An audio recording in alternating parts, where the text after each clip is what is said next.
All right. Got it. That's what I had to click. Did everyone click got it? Okay. So hold on just 1 second. Let me just turn this off. Okay. All right.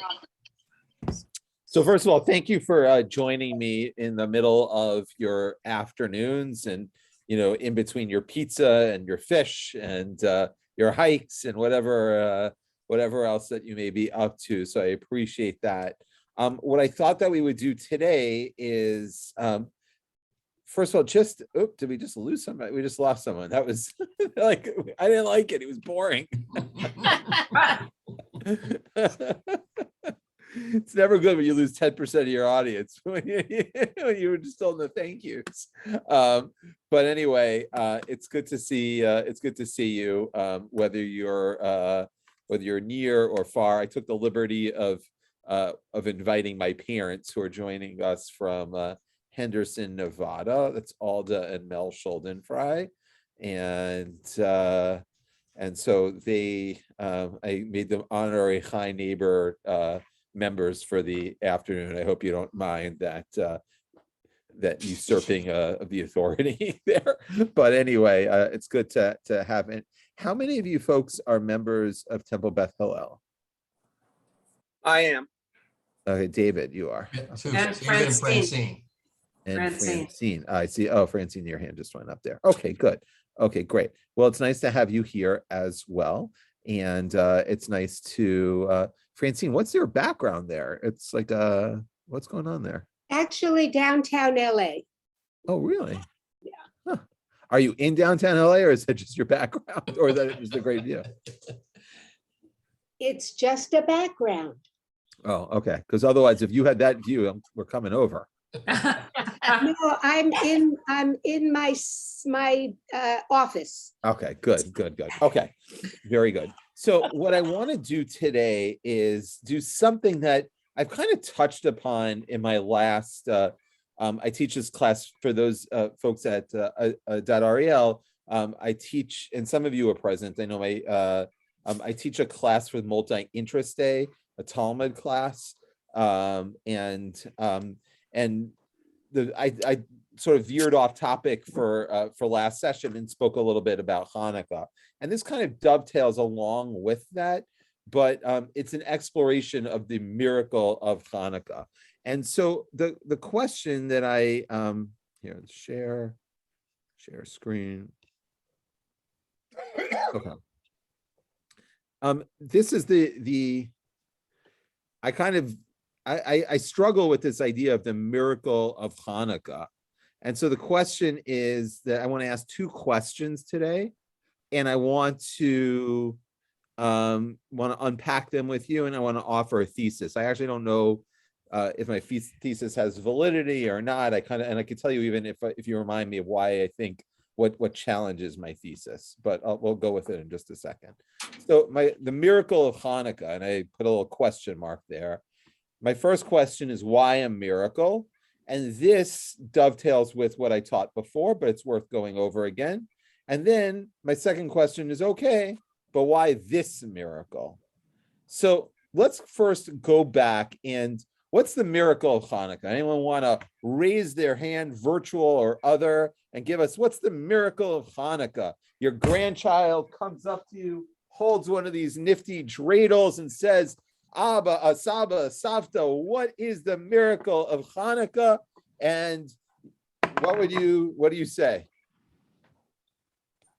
The fact that they had what they thought was enough oil for one light for the menorah, and it lasted for 8 nights. Excellent. And who are they?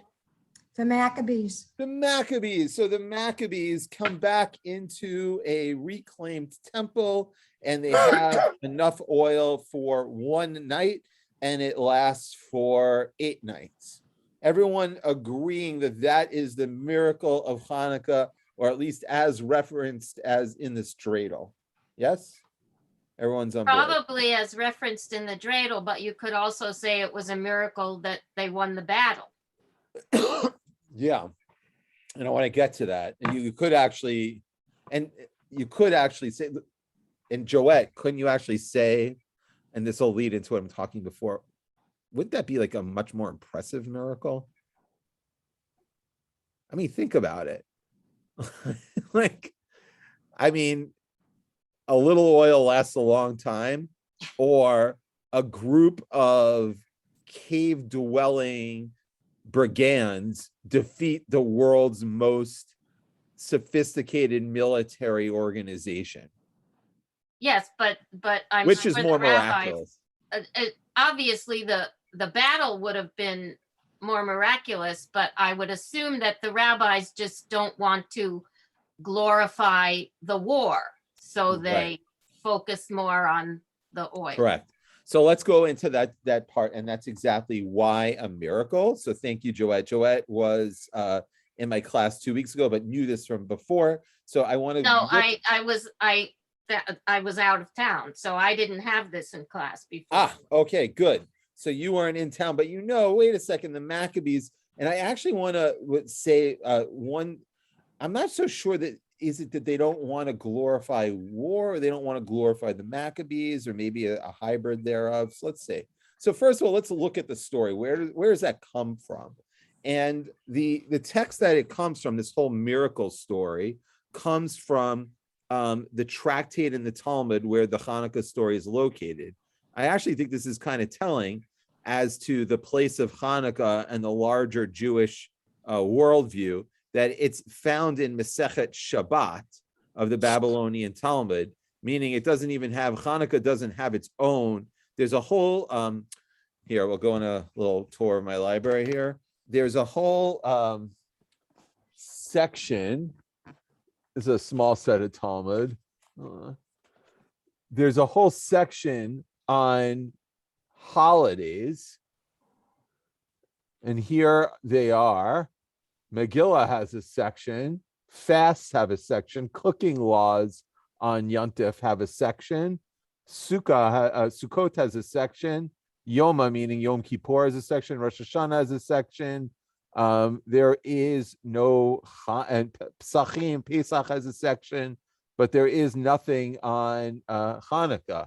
And where it is found is if you want to find in the Talmud where the teaching of Hanukkah is, it's embedded in Masechet Shabbat. Okay, and so here's what I'm going to do. This I'm going to quickly read. Actually, does someone want to read for us? Read Shabbat 21b. You could start. You could read it in the English or the Hebrew, whatever you prefer. Only read the Hebrew if you kind of like can do it. If you can translate it. Just read the English. It's fine. Can someone? Jill, go ahead. The Gemara asks, what is Hanukkah and why are lights kindled on Hanukkah? The Gemara answers, the sages taught in Megillat Ta'anit on the 25th of Kislev, the days of Hanukkah are 8. One may not eulogize on them and one may not fast on them. Okay, pause. Hooray. So, wait, pause. I'm sorry. Oh, okay. I like interrupting people. So we learned that the rabbis ask, and this is very much in spirit of the rabbis of the Talmud. They ask rhetorical questions, and then they pose. Then they begin a discussion, much like how and myself or Rabbi Haransky or anyone teaches. Okay, my Hanukkah. What is Hanukkah? And then Ditanu Rabbanan, the rabbis taught, and then they give this whole list. The sages taught on the 25th of Kislev. That was 2 nights ago. You start, and there are 8 days. One may not eulogize on them, and one may not fast on them. What's this deal with eulogies and fasting? Have any of you gone to a funeral on Hanukkah? Does anyone ever remember going to a funeral on Hanukkah? No? So if you go to a funeral on Hanukkah, some conservative rabbis, all Orthodox rabbis, and some Reform rabbis maybe as well. This is what you would hear. You would hear me get up there, and I'd say, we are gathered here today, blah, blah, blah, blah, blah, blah, blah, blah, blah, blah. The person, they're great, they're wonderful, this, that, the other thing. And now, since it is the festival of Hanukkah, we won't eulogize the deceased, but we'll just hear a few things about them. In other words, we create the non-eulogy eulogy. Has anyone ever seen that done before? I You have say- it. I have at a, not for Hanukkah, but for, it was Sukkot, Right, and it was a Chabad rabbi. right.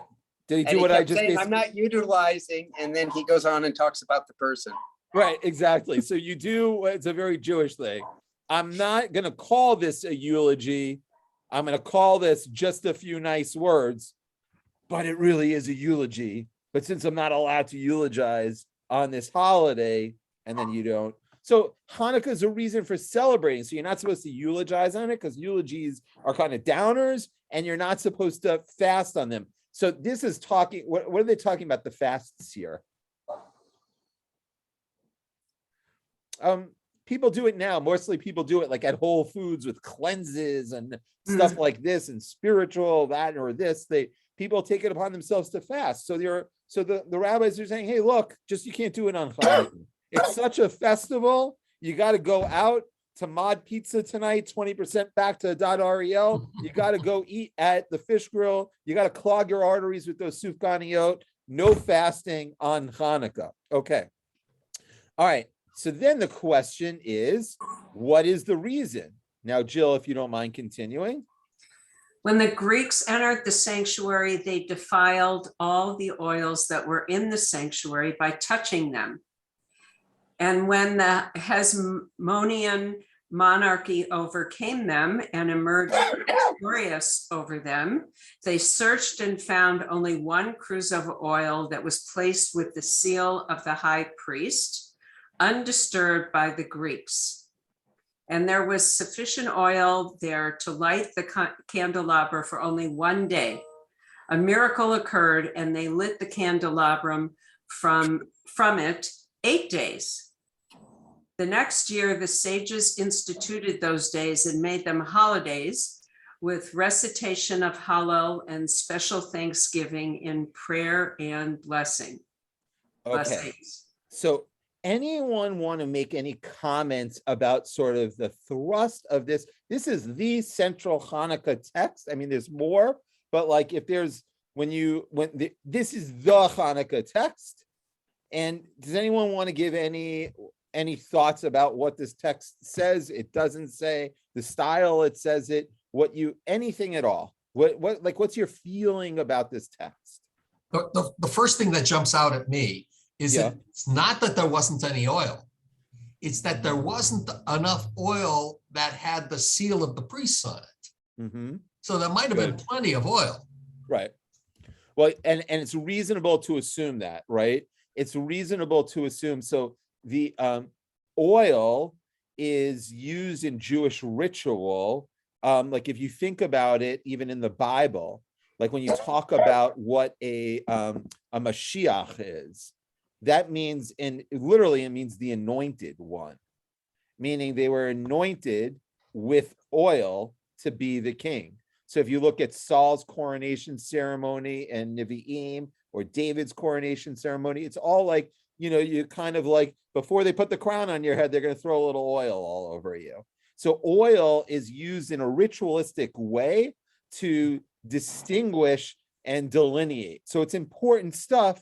And so you can't have much in the same way that wine is used, maybe even more important than wine. But have you ever seen, like with wine, how here, like when I go to do a wedding, I just did a wedding 2 weekends ago, and a good bartender will see the rabbi coming, and will say, "Here's the kosher wine, Rabbi," and they hand you a sealed bottle.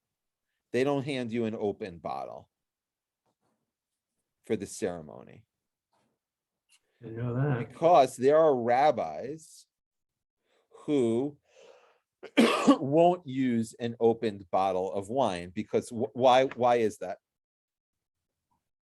Somebody could have poured something into it. Right. You never know. So you never know what's in it once it's been open. And it's the same thing with like the double wrapped airplane food, like the kosher airplane food. It's like triple wrapped and no holes poked in it. So it's the same system here, that there was sort of like the seal of the Kohen HaGadol was placed on the pach, or the container of oil, that let it be known, like, okay, like this is the oil, for this oil is pure, and if the seal is broken, it's tampered and you can't use it for ritualistic purposes. So it's reasonable to assume, like Marty said, that when the Greeks went into the temple, they kind of threw everything all about. It looked like one of my kids' rooms, and everything's all over the place and nothing is working and everything is broken, very much similar to their rooms. And so, right, like they're not going to use that oil, but ritual oil needs to conform to a certain standard. So you need the seal. Excellent. Other points about this text? Well, I'll throw something else out. Go There ahead. didn't seem to be any celebration at the time of the miracle, but it was only instituted the next year. Oh, that's interesting. Yeah, they you'll see that changes a little bit in the subsequent text. Like, Oh, did okay. they just no, it's a good question. Did they just light it? And then like just light it? Like, okay, everyone go home. Yeah, big deal. Right. No mod pizza, no fish grill, just we lit it and then we'll go home. So that's good. Okay, anyone else?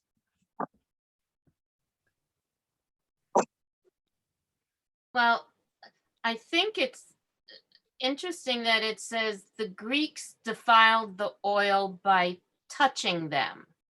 So Okay, so let me read is it. that implying that they opened it and broke the seal, or Yeah. handled the oil in some way? All right, let me that- read the Hebrew here. So, "Shekeshenichnesu Yevanim leheichal." So when the Greeks came into the temple, Timu kol shmanim shebeheichal. No, this is a bad translation. They Okay. or maybe not. They defiled, or they made tameh, impure. Can you guys see the little arrow that I have here? Yes. Oh, okay, good. Kol shmanim shebeheichal. And they defiled all of the oil that was in the sanctuary. So you assume that's done by breaking the seal. Yeah. Or I wouldn't even say, I kind of always imagine it. We can talk about like they're just kind of like, throwing things all over the place and just disregard for the sanctity of the space. As they're bringing in their idols, things are falling on the floor, they're not cleaning up, that kind of thing. Okay. But it says just touching them. It doesn't That say. is not. That's not Okay, well, what the that Hebrew says. is interesting. So if they touch it, like they're reading into it, and I wonder if there's a commentator in there, like if a non-Jew touches it without breaking the seal, does that defile it? I don't think so. But the word here in the Hebrew here is defile, timu, to make tameh, ritually impure. Now, I don't know if touching, I don't think it does constitutes making something ritually impure, but Rabbi Steinsaltz would know much better than I would about that. And it's not like my big interest. So I'm not really sure. Okay. Other comments? Did they do it on purpose? It's a good question. I don't know. I would At very assume, least, I at very assume that least, there's a when- disregard. yeah. At least, at very least, it's not thoughtful, right? They weren't trying to preserve the sanctity of the place. I think you could assume, at very least, it's not thoughtful. Let's leave it at that. I think most conquering nations try to undermine the defeated peoples by defiling anything ritualistic or Right. dishonoring them in some way. It's like we beat you and here's evidence. Yeah, but if they really wanted to do that, what would have they done? Nation, one religion. They would have destroyed the candelabra. They would have destroyed the whole sanctuary. They would have wrecked the whole temple, right? Yeah. And they didn't do that. Actually, the Romans on Tisha B'Av, the Romans destroyed the temple. On the 8th of Av, they were talking about whether they should do it or not. One of the reasons that they were talking about on the 8th of Av, whether they should do it or not, is they said, would the world consider us barbarians?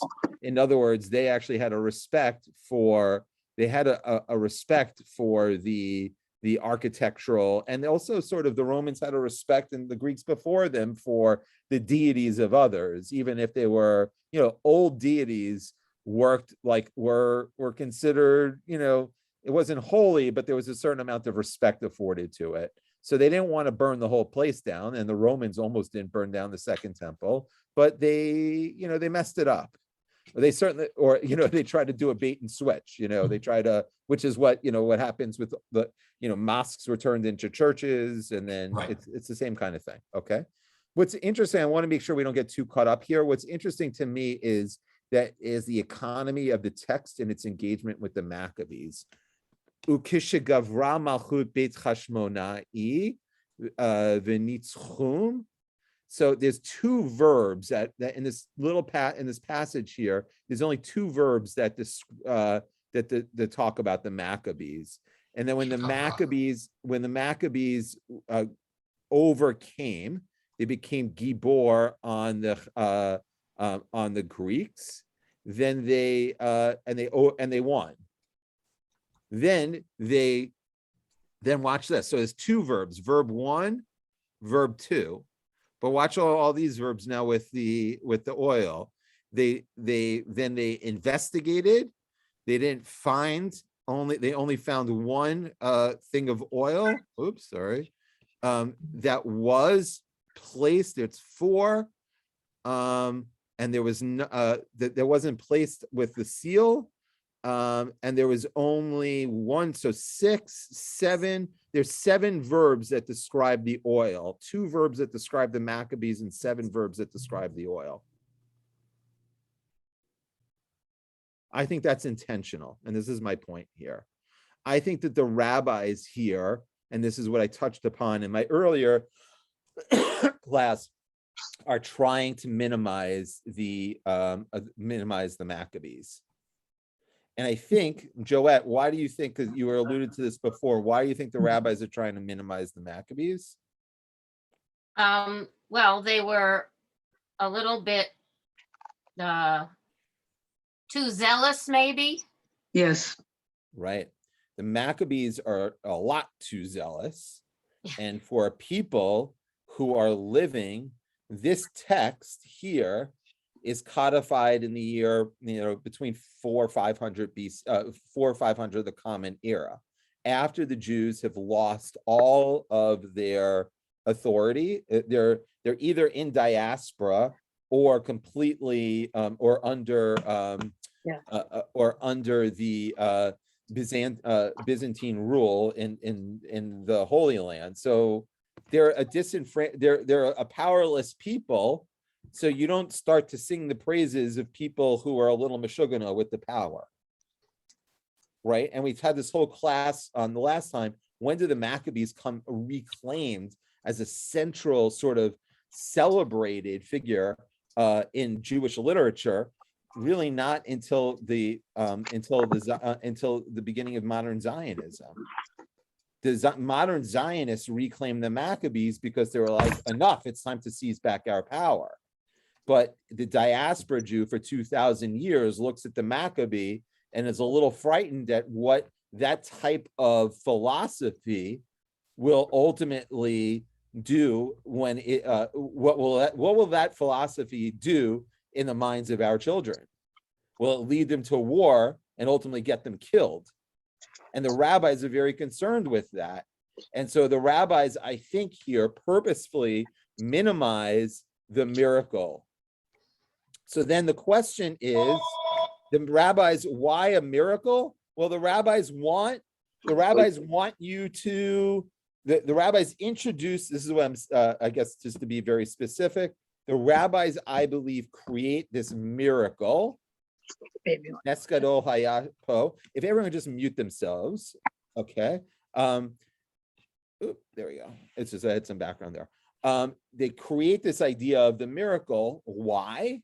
Because I think they want to divert attention away from the Maccabees. I think then they want you to spin the dreidel and say, Nesgadol Hayasham. What was the great miracle? There was a little bit of oil. That's not going to get anyone killed. Your kids start spinning this in 5th century Babylon or 12th century England or 15th century Spain or 21st century America.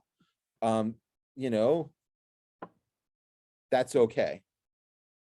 It's not going to get you killed. But the Maccabees, those are militants. So then the question is, why this miracle? It's kind of like, if you were to look at the miracles, like let's name, even put it in the chat. Name it, like someone says to you, hey Joed, hey Dennis, I know you're Jewish. Tell me about the miracles that God made happen in your tradition. Jot them down, put them in the chat. Like, what are the big ones? What are the big miracles?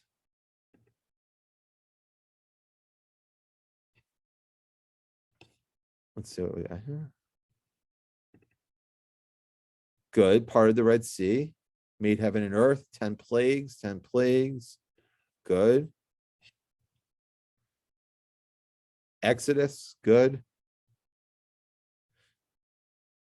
Explain the sea, creating the world, Red Sea, manna, pillar of fire, Adam and Eve, manna. Excellent. This is all good stuff. Talking donkeys, right? Like, that's another one in the book of Numbers. All of these things are really great miracles. A little oil lasting for 8 days? Like, that's a miscalculation, maybe not a miracle, right? Like, does that, I'm being hyperbolic here. Joshua and the wall, good. All right. So I'm being a little bit hyperbolic, but I think anyone disagree with me placing the oil miracle kind of at the bottom of that list, that collective list? Anyone want to disagree with that? Oh, who wants to disagree with that? Someone raised their hand. I want to disagree with that. Okay, go ahead, Gary. I look at this kind of like what happened with Pinchas when he murdered the two people. Cosby and Zimri, yeah. Cosby and Zimri, right. And Moses was kind of shunted off to the side. They wanted to minimize, the rabbis wanted to minimize the impact. And so they gave him a covenant of peace, and Right. it said, goodbye, Pinchas, thank you. And we moved on. Right. Similarly here, the Hasmoneans, not nice people. When we talk about zealotry, it was their religion or the highway. And usually what happened is if you didn't adhere to what they wanted you to do in terms of religion, you were murdered. And so what they want to focus on is not the actions, but the oil. Great. So my guess then, Gary, is I agree with everything you say. I just have a question then for you. Okay. All right. And I had the benefit of orchestrating this class and asking the same question of myself. If I want to do that, I agree with the Hasmoneans. They're not the nicest guys, and they're like the South American or Central American freedom fighters, right? The guys who lead the rebel charge are then the ones who become the corrupt government, and then there's a next group of rebels, and then there's a next, they're corrupt, and that's what happened to the Hasmoneans, right? The Hasmoneans of the Maccabee era are the pure freedom fighters. By the time of the Romans, they're the corrupt ones. Okay, and the rabbis have actually no respect for the Beit Hashmonai, the Hasmoneans. They have no respect for them. They think they're on the take. They don't think that they don't even think they know how to do their job as Kohanim properly. So the rabbis have no respect for them. And also, I think they're worried about their Meshugana, Ortex, their Meshugana tendencies from the beginning. So the rabbis, Gary, you agree, I agree with everything you say, but here's my question. Go ahead. If the rabbis are going to try and minimize them, what kind of, why not, if you're going to write a story where you want to divert the attention away from the Meshugana Maccabees, what kind of miracle would you write about? If you had a pen in your hand and you needed to make a story up about a miracle, is this the story I'd create? There was a little oil and it lasted for 8 days. Big whoop. When did you come up with a big miracle? Think Gideon, think Joshua on the wall. Think like, come on, like, no offense, Gary, but the little oil long time, that's not even making it to like free TV. Never mind Netflix. Like, it's not like a story. Like, we want epic, we want parting sea, we want holding up the, like, what's going on here? This is, oh wow, the little oil lasted a long time. Big whoops. Is that so miraculous? Well, in their time, it would be. So I don't think so. I think what is happening, and I've tired myself out. I'm going to sit down. My desk is is what I'd like to say is that I don't think it was. I think the rabbis are trying to thread the needle here. They need to divert attention from the Maccabees, but I also think that they're wary of miracles. And so I want to offer this, and then how much time do I have? Do I have only 15 more minutes? 1:45, right? Yeah. Okay. So I got to move. You've got Okay. a little time. Okay. So 1:45. It sends at Yeah. 2:45. 1:45 to 2:45. So All right. So let me hurry it up then, because I'm a little slow getting out of the gate here. Have about 25 minutes, I think. Okay. All right. So here's Josephus. By the way, Josephus, who's probably like the most authoritative historical source of Second Temple period that we have. When you read about Josephus doesn't mention now Judah the Maccabees celebrated the festival of the restoration of the sacrifice of the temple for 8 days, and he omitted no sorts of pleasures. He feasted upon very rich and splendid sacrifices. He honored God. He delighted them by hymns and psalms. Now they were very glad the revival of their customs when, after such a long time of intermission, that they unexpectedly regained the freedom of their worship, that they made it a law for their posterity that they should keep a festival on account of the restoration of their temple worship for 8 days. And from that time to this, we celebrate this festival and call it lights. No little oil there. It's just hey, we got it back. We got the temple back. We kicked the Greeks out. And There's no little oil lasting. Josephus doesn't know about the dreidel. Yeah, isn't there a teaching that they chose 8 days because they weren't able to celebrate Sukkot? Next source, Joette, read it out loud. There you go. Oh. Go ahead, Joette. This is the Second Maccabees book, which is not codified in the Hebrew Bible, but is codified in the Catholic Bible in the Apocrypha. And Joette, look where you go ahead. So don't read all this stuff. Read in the bowl. Joette, you got I hope you only had the same luck on the cruise ship with the casino machines, because you got the bingo text. Go ahead, hit it.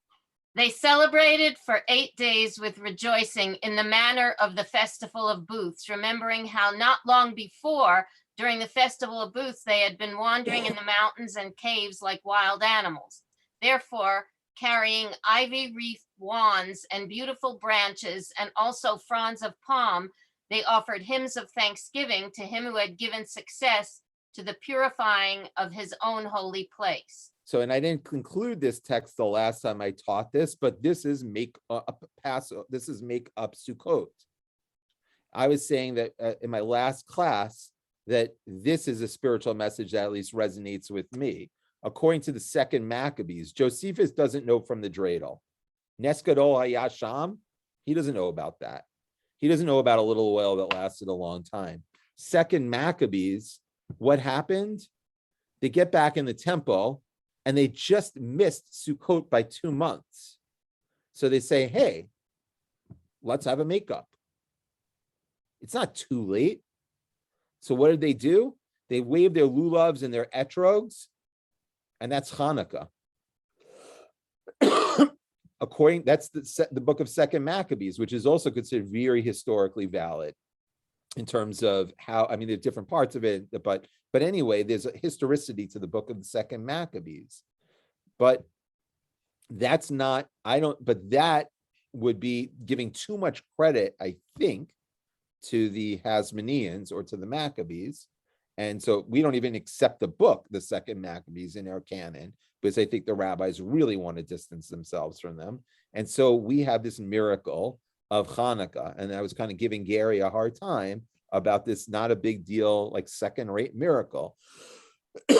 So why is it then that they don't create that? Okay, we understand now why they want to create a miracle, because they want to now get away from the Maccabees, right? They want to divert your attention away from the story of the Maccabees, because they don't want your kids to grow up to be Maccabees. They don't want that storyline to run through our tradition. So if that's fine, then why, though, don't they create a bigger miracle? It's my second question. Why a miracle? In short, why a miracle? Because we got to get rid of we got to look away from the Maccabees. Josephus and the second Maccabees, it's too much attention on the Maccabees. Even though it's a nice idea, this make up Sukkot, we don't want to focus attention on the Maccabees, who are on the take for the Romans and also were crazy when they were even ideologically pure. Okay, but why this miracle? Why then? Gary and I, we have a little disagreement, and I agree with him. And I say, Gary, if I give you a pen and wrote a story about miracles, you could certainly write a better miracle than this miracle. Just look in the chat of all of the miracles in our tradition. They're a lot better than a little oil lasting 8 days. And Gary says, it's a good point, or maybe he doesn't, I don't know. But then he said, but then the question becomes, why did the rabbis write sort of this tale of a mediocre miracle?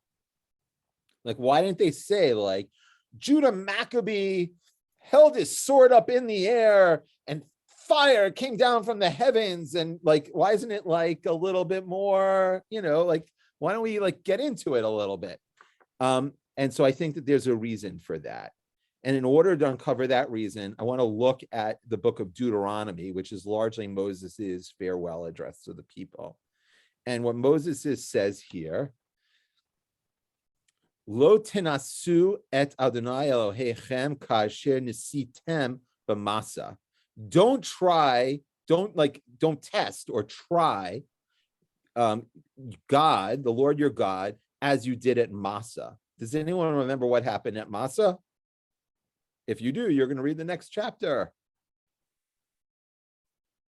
Okay, so can someone read? This is what happens at Massa, Exodus 17. Could someone quickly read Exodus 17? From the wilderness of sin, the whole Israelite community continued by stages as the Lord would command. They encamped at Rephidim, and there was no water for the people to drink. The people quarreled with Moses. Give us water to drink, they said. And Moses replied to them, why do you quarrel with me? Why do you try the Lord? But the people thirsted there for water, and the people grumbled against Moses and said, why did you bring us up from Egypt to kill us and our children and livestock with thirst? Moses cried out to the Lord, saying, what shall I do with this people? Before long, they will be stoning me. Then the Lord said to Moses, pass before the people, take with you some of the elders of Israel, and take along the rod with which you struck the Nile, and set out. I will be standing there before you on the rock at Horsh. Strike the rock, and water will issue from it, and the people will drink. And Moses did so in the sight of the elders in Israel. The place was named Massa and Meribah because the Israelites quarreled and because they tried the Lord, saying, is the Lord present among us or not? Okay, pause there, Barbara. Thank you. So Moses, in his farewell speech in Deuteronomy, says, Lo tenasu et Adonai Elohechem kasher nisitem b'masa. Don't try God like you tried in Massa. What happened in Massa is the people got really thirsty. They were traveling up from Egypt. They got really thirsty. They kept on saying to Moses, they started fighting with him, hey, did God bring us out here to die of thirst? Moses then hits the rock. They drink the water. This is not the same hit the rock that he dies in later. They hit the water, but it's not a good moment because they kind of like demanded God's, they were feeling in a bad place. So they demanded God's attention. Then there's something called smichut parshiot in rabbinic hermeneutics, which means look at what happened, and then look what happens right after it or right before it, and then look what happened right after it. Look at verse 8. Go ahead, Barbara, can you read verse 8?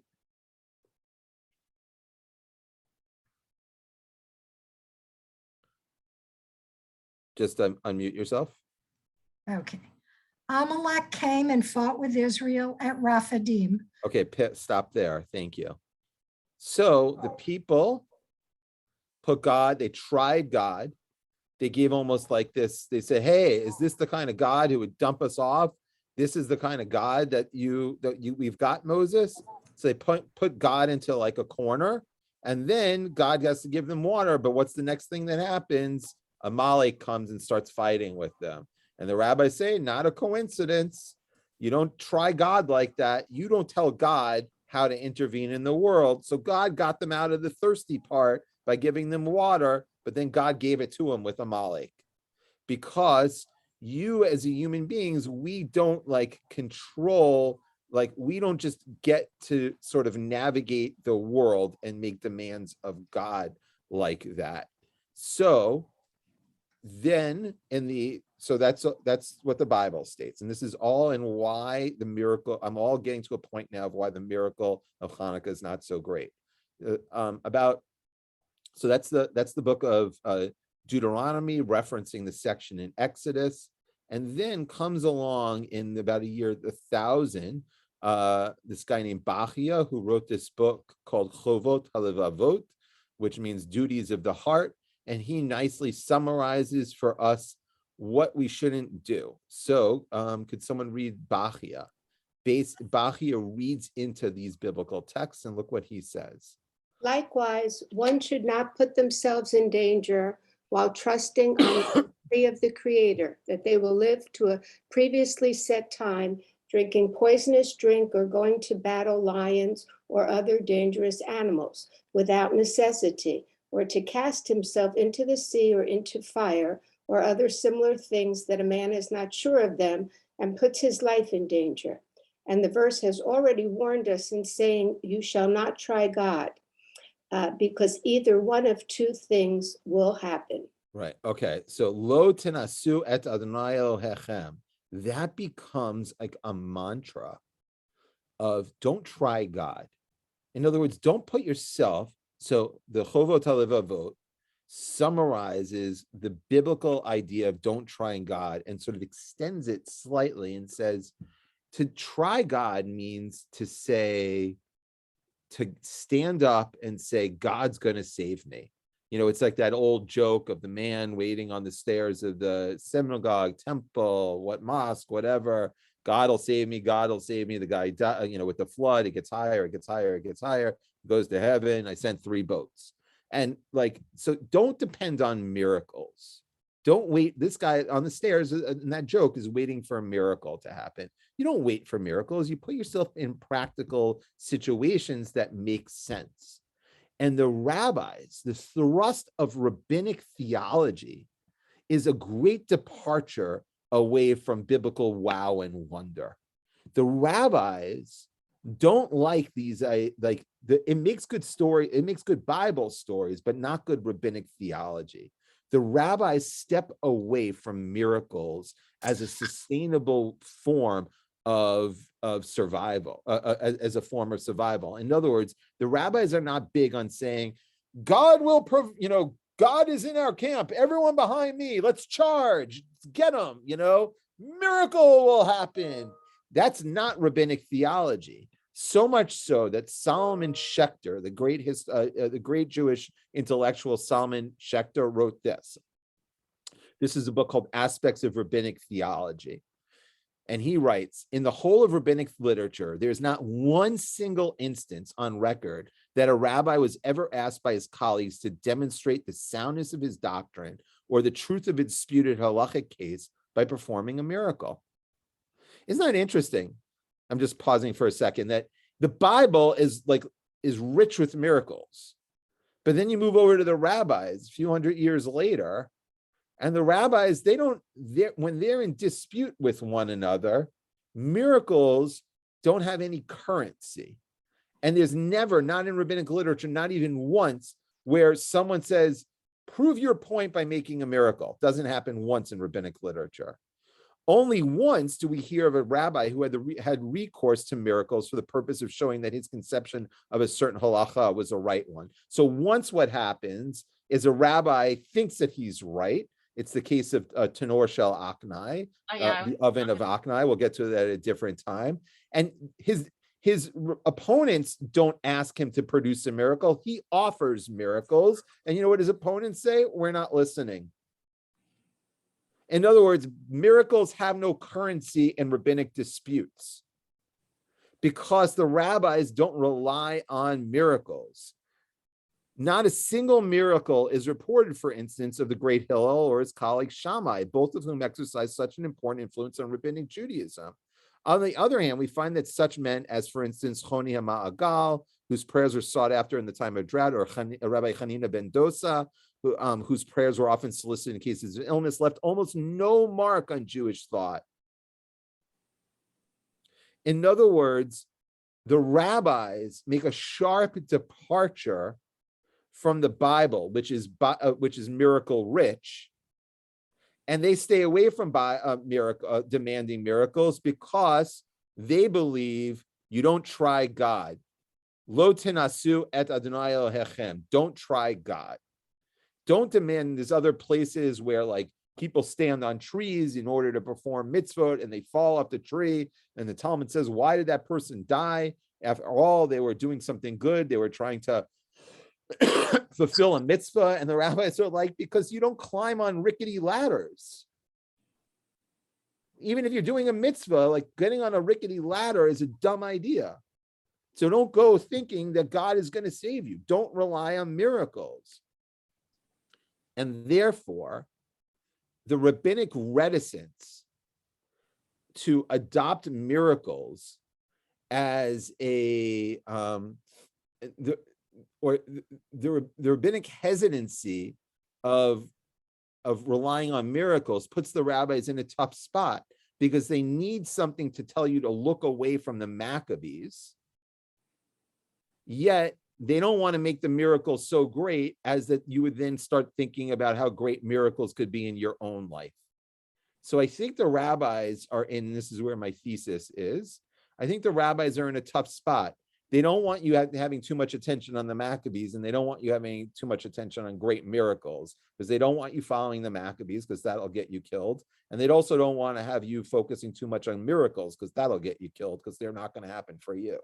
It's not the way the world works. And so I think they kind of draw a fine line, and this is what they end up with. Don't look at the Maccabees, but look, we have a little oil that lasted a long time, because no one's going to get killed. So the way that the rabbis end up offering us the story of Hanukkah is kind of like a little bit muted, because they don't want you to take the zealousness of the Maccabees, nor do they want you to rely on the supernatural of miracles. And instead, what they give you is a little oil that lasts a long time. Okay. Any questions, thoughts, comments? I think that one of the reasons that we don't rely on miracles is possibly because Christianity relies heavily on miracles, and that would distinguish us. Yeah, I think it's an absolutely great point, Joette, that miracles are such a part of the Christian currency that, or like even the miraculous, like God providing a son to die for our sins, right?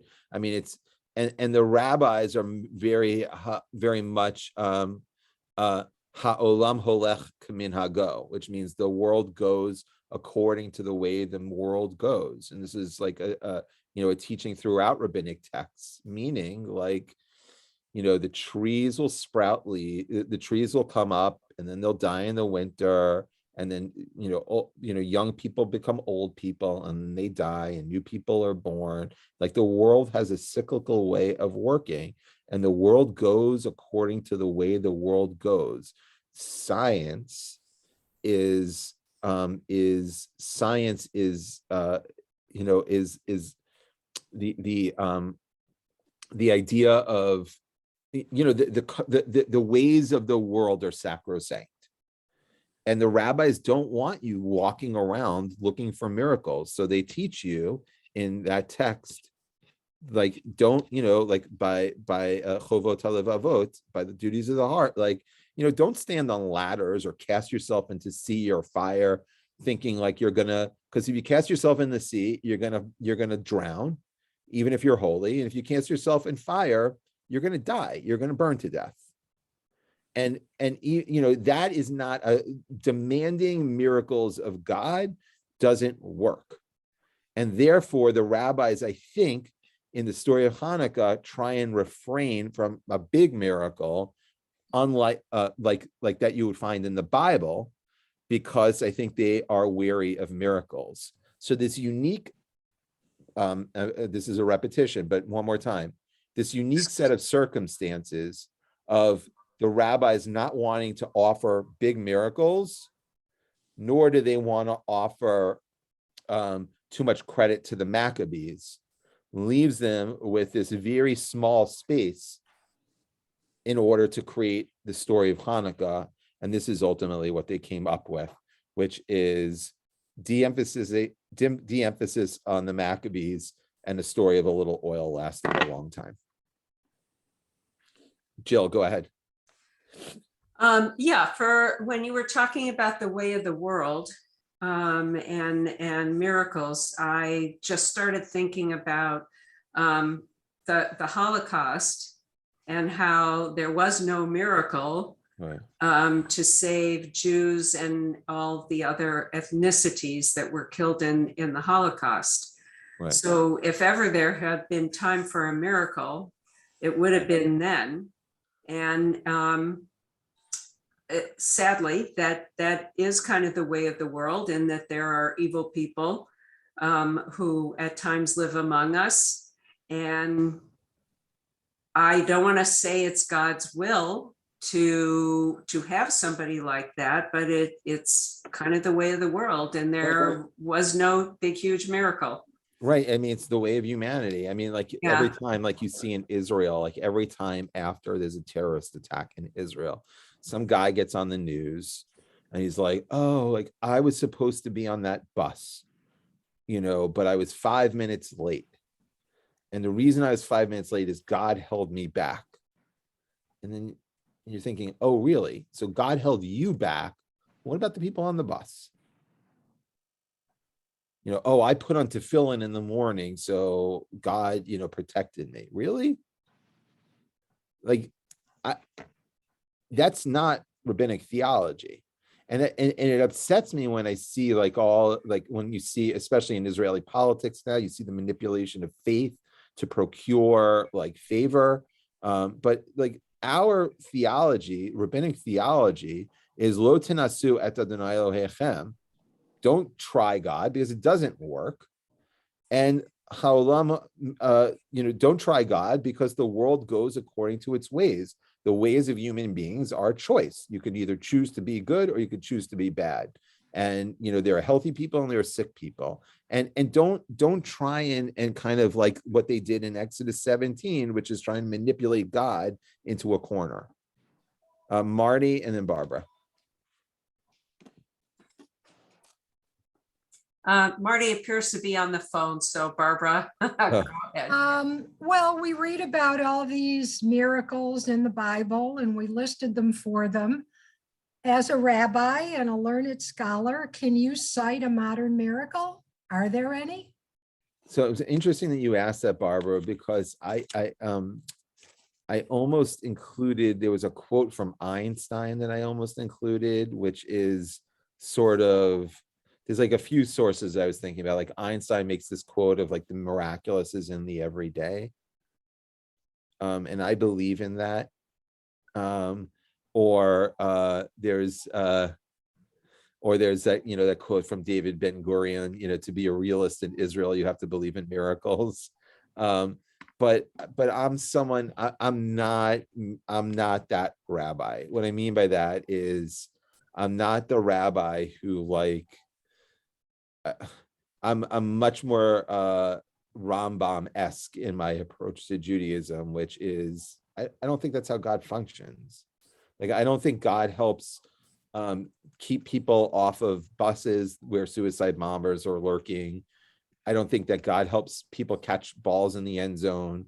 I don't believe that, I believe the world has a way of working.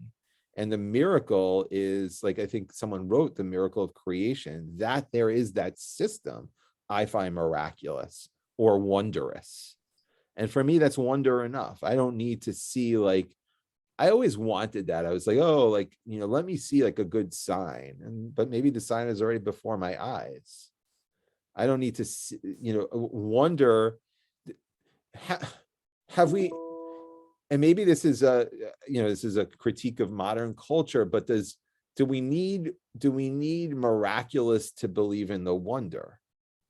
No. And I don't think so. So I, like, what's a miracle? Like I've been in the delivery room for my three sons were born. I was there. Like, I've wonder. Like, that was pretty incredible that my kids were asking about this. Like, how does a baby know to breastfeed? Like, it's like, how does the baby know to do that? And like, I saw it 3 times, the kid put the kid on the chest, and then like it happens. And like that moment where it happens is incredible. So like, I wonder about that. I don't need like to hold up and say, God, turn this pen into gold. Like, I think that makes a mockery almost of it. And I think that that's what our tradition is trying to teach. Marty, go ahead. Yeah, people have heard me perhaps say this before. I'm a big believer in Tzimtzum.